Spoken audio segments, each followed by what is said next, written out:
കോഴിക്കോട് ചാത്തമംഗലത്ത് ഇന്നലെയുണ്ടായ അപകടത്തിന്റെ CCTV ദൃശ്യങ്ങൾ പുറത്ത്. ടിപ്പർ ലോറി സ്കൂട്ടറിൽ തട്ടിയാണ് അപകടമുണ്ടായത്. ഗുരുതരമായി പരിക്കേറ്റ കുന്നമംഗലം സ്വദേശി ഇപ്പോൾ ആശുപത്രിയിൽ ചികിത്സയിലാണ്. അയ്യോ വയക്കലെ ടയറ്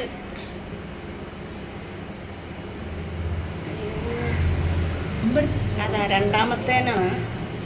അതാ ഒപ്പത്തിനൊപ്പരാ സഞ്ചരിക്കുന്നേ കണ്ടോ. അയ്യോ വയക്കലെ ടയറ്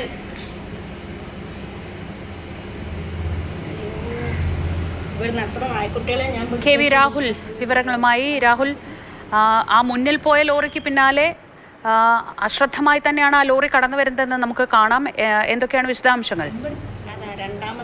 ശ്രീജ, ഇന്നലെ വൈകിട്ടാണ് ചാത്തമംഗലത്ത് ഈ അപകടമുണ്ടായത്. ഗുരുതരമായി പരിക്കേറ്റ കുന്നമംഗലം സ്വദേശിയായ സിന്ധു സ്വകാര്യ ആശുപത്രിയിൽ ചികിത്സയിൽ തുടരുകയാണ്.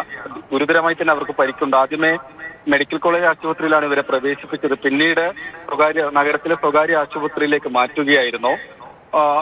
പറഞ്ഞതുപോലെ 2 ടിപ്പർ ലോറികൾ കാണാൻ കഴിയുന്നുണ്ട്. നാട്ടുകാർ പരാതിപ്പെടുന്നത് പ്രകാരമാണെങ്കിൽ ഈ റോട്ടിൽ ടിപ്പറുകളുടെ മത്സരയോട്ടം തുടർച്ചയാണ്. നിരവധി തവണ പരാതിപ്പെട്ടതാണ്. അപകടമുണ്ടാക്കുന്ന രീതിയിലാണ് ടിപ്പർ ലോറികൾ കുതിച്ചു പായുന്നതെന്നാണ്. അപ്പോൾ അങ്ങനെ ഈ 2 ടിപ്പർ ലോറികൾ വരുന്നു. അതിലൊന്ന് ഈ സിന്ധു ഓടിച്ചിരുന്ന സ്കൂട്ടറിനെ മറികടക്കാൻ ശ്രമിക്കുകയാണ്. ആ സമയത്താണ് അതിന്റെ അരികുവശം സ്കൂട്ടറിൽ തട്ടുകയും ചെയ്യുന്നത്. എന്തായാലും ഇതിനെതിരെ ഇങ്ങനെ ടിപ്പർ ലോറികൾ ഭീഷണിയാകുന്ന സംഭവങ്ങൾക്കെതിരെ നടപടി വേണം, കർശന നടപടി വേണമെന്ന് നാട്ടുകാർ ആവശ്യം ശക്തിപ്പെടുത്തുകയും ചെയ്യുന്നുണ്ട്. ഏതായാലും അവർക്ക് അത്രയും ഗുരുതരമായി പരിക്കുണ്ട്. ജീവൻ തിരിച്ചിട്ടി എന്നതാണ് ഏറ്റവും ഭാഗ്യമെന്ന് പറയാൻ കഴിയുന്നത്. ടിപ്പർ ലോറികൾക്കെതിരെ പോലീസൊക്കെ ഇടപെട്ട് കർശന നടപടി സ്വീകരിക്കണമെന്ന് നാട്ടുകാർ ആവശ്യപ്പെടുന്നുണ്ട്. ഈ ലോറി ഏതായാലും പോലീസ് കസ്റ്റഡിയിൽ എടുത്തിട്ടുണ്ട്.